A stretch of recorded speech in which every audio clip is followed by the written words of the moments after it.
Welcome to Alzheimer's Sunrise, lighting the way for patients and caregivers on Legends 100.3. Brought to you by Alzheimer's Community Care, providing help and hope for thousands of families for the past 20 years. Here's Mary Barnes, CEO of Alzheimer's Community Care. Hello there. This is our first broadcast on the Legends, and my name is Mary Barnes, President and CEO of Alzheimer's Community Care. And I want to introduce Karen Gilbert. And what do you do? Thank you, Mary. I am privileged to work as Vice President for Education and Quality Assurance as an RN for Alzheimer's Community Care. And, you know, this is a very special moment in my relationship with Legends. We've been over the years, but I've got one of my very dearest people that I've always admired, which is Dick Robinson. And we go back a long, how shall I say, with bloodlines to a state. We've both come from Connecticut. I was born in Hartford, and I think we both kind of grew up at the same time in Hartford and in Connecticut. And so, for us to have connected so, how shall I say, meaningfully. Oh, yeah, yes, yeah. That's a good word, Dick. I very seldom come up with good words but you know, it's such not only a pleasure, but I think a needed service with Mary Barnes and I. And you're going to hear stuff, I think, on the program that will that you should know. You should know, and with Karen Gilbert here. But Mary, I don't know where it's your program, but all I can say is I didn't know much about Alzheimer's. I saw things happening, and like we all do, we see it happening, and we see so many times people, because they're real folks and some of them have an ethic of keeping it in the family, shall we say, and they don't know about Alzheimer's community care. And sometimes they go too long. A wife, for example, many times I've seen wives who do it because they love their husbands, and when their husbands come down with Alzheimer's, it's critical. It really is critical that you get help and call immediately, because many times, and I've seen it, and we've talked with Mary over all the years, this disease, more than others, can take down, I think, the caregiver before the patient. You know, but it's great to have Mary Barnes, my old pal, and my new pal, Karen Gilbert, on the show. When I was growing up, I always heard the Connecticut School of Broadcasting, and it was I always knew that was a very important part of education, and you bred many, how shall I say, personalities that had gone on to higher things. So when I came down here and got involved in Alzheimer's, and that was in 1985, and over the years, and then our paths started crossing. That's right. Because of the fact that there were supporters, there were people that we both had relationships with. Right. But then also those relationships got more and more numerous. Yes. And we started really, our paths started crossing more and more, because you had a great fondness for a lot of these individuals and these people. And unfortunately, this disease doesn't care about how much money you have. No, it doesn't care any part of your culture, any part of your background. When this disease hits, it hits hard. Well, I think over the years, what I've seen, anytime you see, and it's too bad, we should post, Mike, a photo of Mary Barnes and Karen on the website. But anytime you saw Mary Barnes in the 1980s, beginning then, and even today, when I look at Mary Barnes, I see on her forehead, indelibleized, Alzheimer's community care. And the caring is what this is all about. And it's really so wonderful, and it's so important. I mean, Karen's an RN and knows that medical field backwards and forwards. But I think if we can get the message out with your show that this, I don't know, it's really, really important. And it's just, I've seen so many things just as a layperson. And I've been involved in doing films and stuff like that with Mary, and it's my pleasure.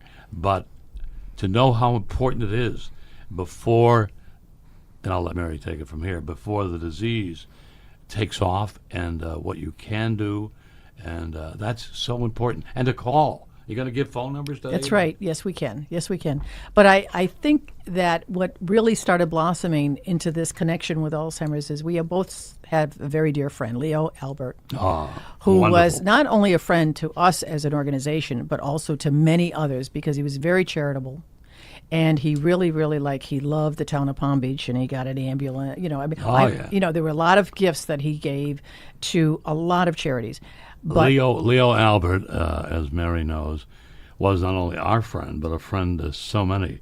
And he would not just do things in Palm Beach.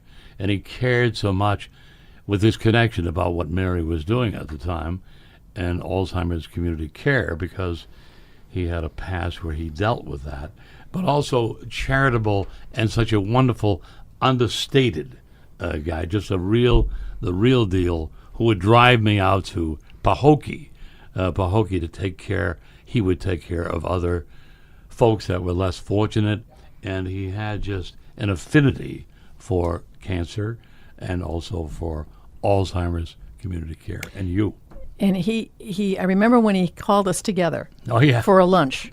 And he says, how can we get the word out about Alzheimer's community care? That's right. And he also explained to Dick, and to yourself, rather, I should say, I'm lucky enough to be sitting next to you, is that he talked about, Dick, and he said this so sincerely, and I think you remember this, he said to you, if I had known about Alzheimer's community care, I would not have put Ann in the nursing home when I did. And it really hurt him. Yes. Even to the point, I think, which he shouldn't have, felt guilty about it. And he said, you can't do what you don't know. Right. But here is this wonderful man, and again, brilliant in so many areas, but so much compassion.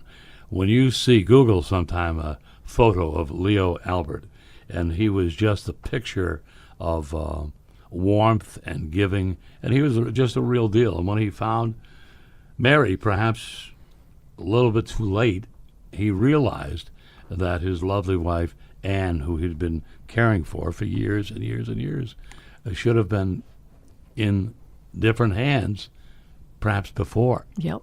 And the need for our families to have legitimate information and to know what that care consists of. We often say at our organization, many, many times, we have an early stage caregiver, but a late stage patient.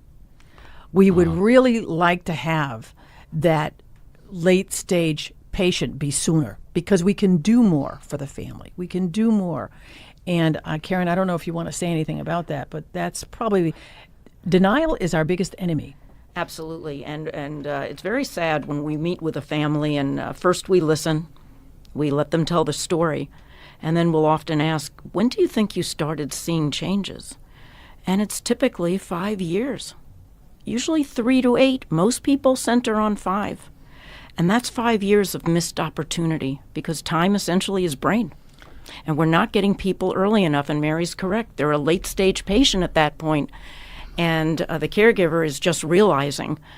Do they know, these people that are amateurs, really, because they don't know what community care is really all about for Alzheimer's, are they missing signals? Are there signals that you guys are going to talk about that you can perhaps see that the family members can? In our because you're professionals. In our following broadcast that we're going to be doing on Legend, we're going to bring in people. We're going to bring in experts. We're going to bring in researchers. We're going to talk about and it's going to be information that is very, very critical, but also credible.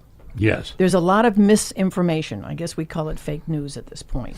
There's a lot of misinformation out on what treatment is and what the kind of expectation. And the biggest hurdle we have is getting that caregiver, son, daughter, husband, wife, to realize that they are a caregiver. They're no longer able to do that role as son and husband, because if that's the case, they don't need us. But once that diagnosis and that disease creeps into their lives, that's when Alzheimer's community care becomes part of their life. And we are a nonprofit. The only fees that we do ask that we have to have is with our daycare. But everything else is for free.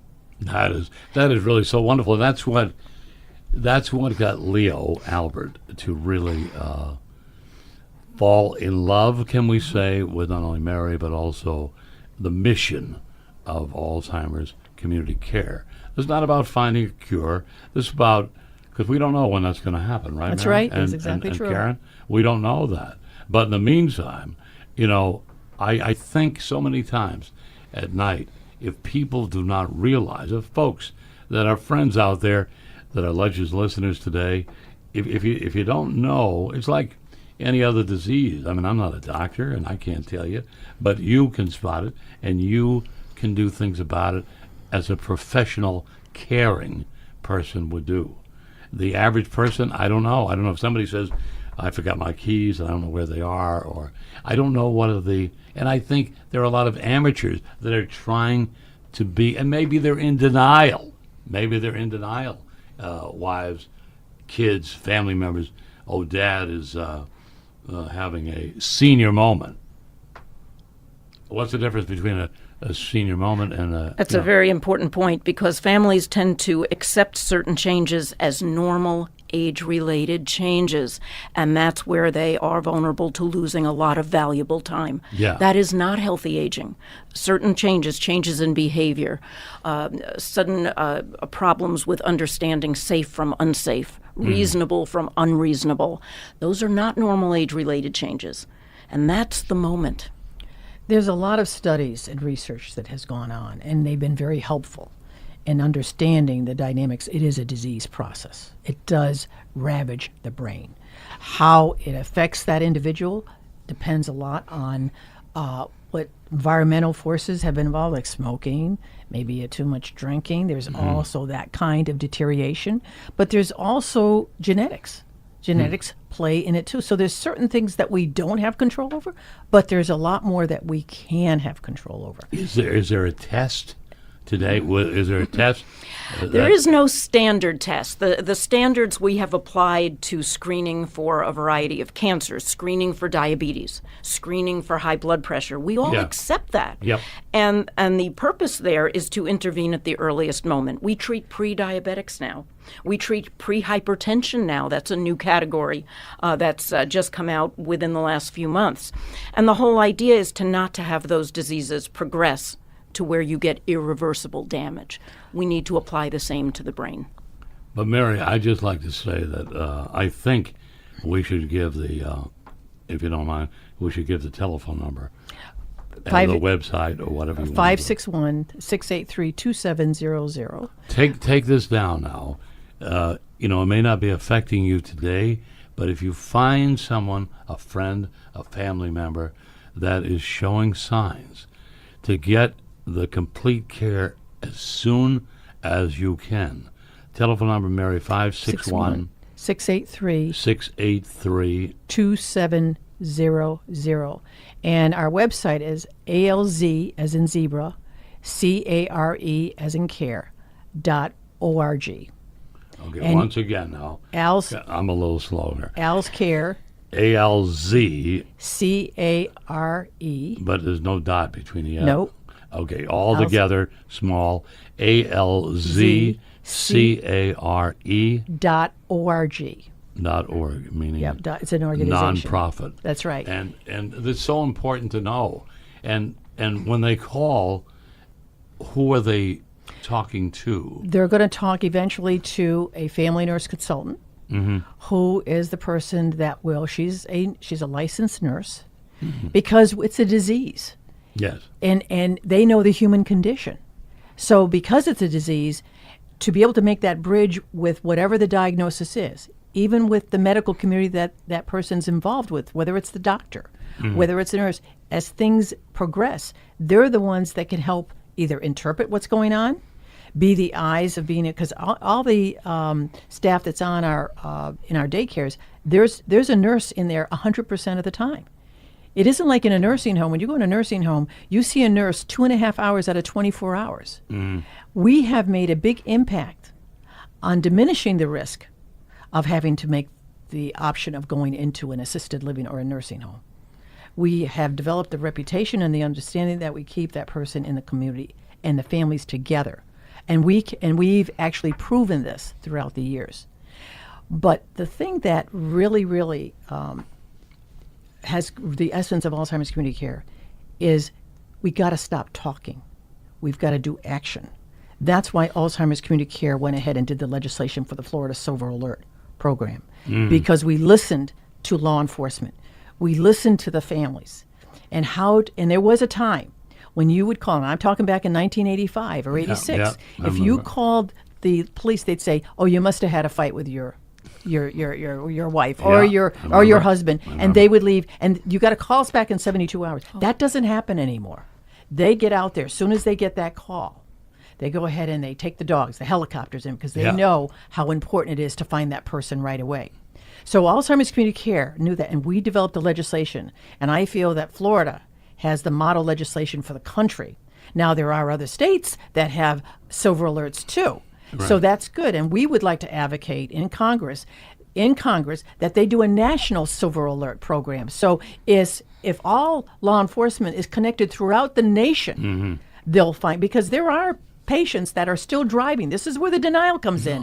We will say to the family, do they really, right, Karen? I mean, and yet you've got that denial there. And of course, in all fairness, they do have that early stage where that patient is very aware, but they're in denial too, because guess what? They don't want to lose their independence. They don't want their lifestyle to change. No, I can understand So it. it's a heartbreaker for the family until we get involved and give those families the understanding and the ability to know how to cope with this stage. This is what I think is so wonderful, that, and again, not blowing any smoke at Mary or Karen, but you really do need to get the correct diagnosis. You know how important that is with every other disease. Well, this is a disease, and to have the family sit around or get the guy next door and say, "What do you think about Harry? Harry's acting a little." That's baloney. Baloney. I'm sorry to use that word, but it is.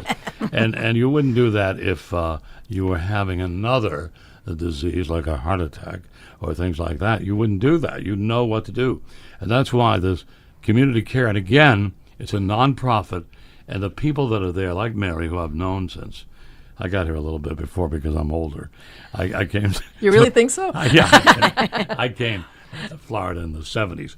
And then when Mary came, things changed, and then Karen got on board.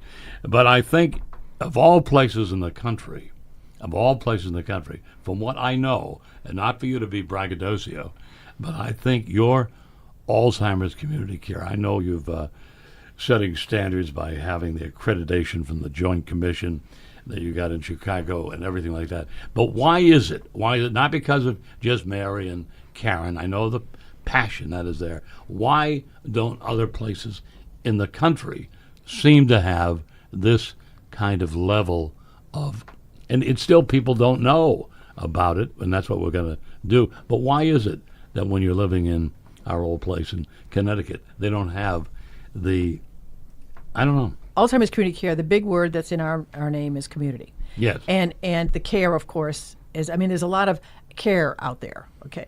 But is it the logical, is it the appropriate, is it the kind of care that is really where the rubber meets the road? Yeah. And every individual that has the disease and every individual family, that needs to be taken into consideration so the families would know how to cope as well.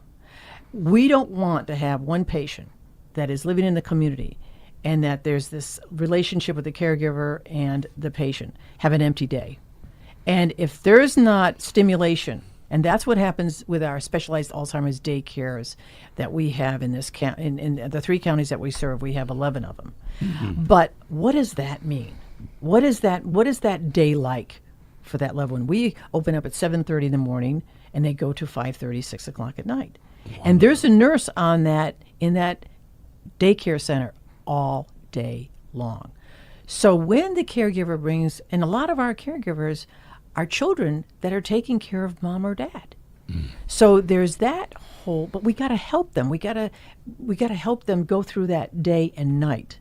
But there's a conversation when that caregiver comes in, because if we notice something that's going on, he's not quite right today, and she said, well, I noticed that last night. He didn't really have a good night's sleep. So we work through that. There are days we actually call the caregiver and their loved one has gone to the hospital because there's something going on with them that we don't, that's different. And we know that patient so well, come to find out there's a blood clot. Oh, my God. Or there's other types of medical conditions, because that's the other thing. You can have cancer and have Alzheimer's at the same time. You can have a heart problem and have Alzheimer's at the same time. You don't have a person that can communicate all the time. So you've got to have that professional in there that just understands. And that's why our centers only have 35 people in them. Wow. And we do 1 on 5, and that's part of our license. This is a model legislation. One on 5. One on 5. In other words, we really? have a Okay. staff person. Now the average, in all the in centers, other senior centers is 1 on 6. But we also have within our legislation that there's certain tests and there's certain interventions that we have to do throughout the stay. It is not unusual for us to have a patient in our daycare for 10 years. Wow. It's not unusual. We have one patient, 17 years plus. Is that right? And she she's lives in in her Pahokee. 90s, yes. She lives in Pahokee. And she's still independent, walking, transferring, Yep. feeding herself. God bless you. God. That wouldn't have happened if she was home watching television 40 Absolutely. hours a week. You know, the other thing, if I could just bring up, is I know of cases, and I know you've gotten involved in these cases. We won't name names, but there were cases as the disease progresses, and if you're letting it go, and the people mean well, but it's that ethic in the families of long ago. I know Karen came from Brooklyn, and you came from where I came from. So we're all passionate people. But when you don't know something, it's like, when you say to a friend of yours or your sister, hey, I think I got a little sniffle today. It really has pneumonia, Right. And so the same thing with this Alzheimer's community care. It's so important to get the right care in there as soon as possible, because later on, I've seen people, and this is true, people, I knew a lovely, lovely lady that we all knew in this room who was very, very petite and just a wonderful, loving person, and you would never, ever think, but with this disease, she became agitated, and she became so strong that sometimes it would take a very strong nurse or whatever, or two to control her. Here's a lovely lady, a lovely, compassionate, smiling, always, and all of a sudden that disease, what happens when that happens? Well, you do redirecting.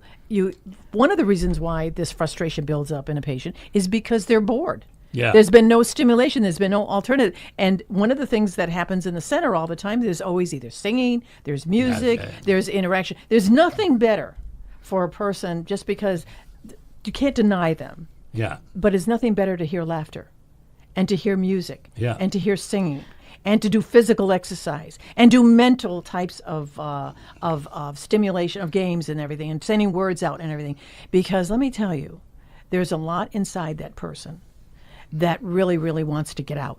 But who's going to challenge that, even as the disease progresses? That's what goes on every day at the center. There's so many people too, Karen, that call us at our 800 numbers. We have the international broadcast, and they find that people with Alzheimer's really, and you can tell me why this is, when they listen to the music of the songbook, and it brings them back to a song like The Very Thought of You, and they begin to smile. Why?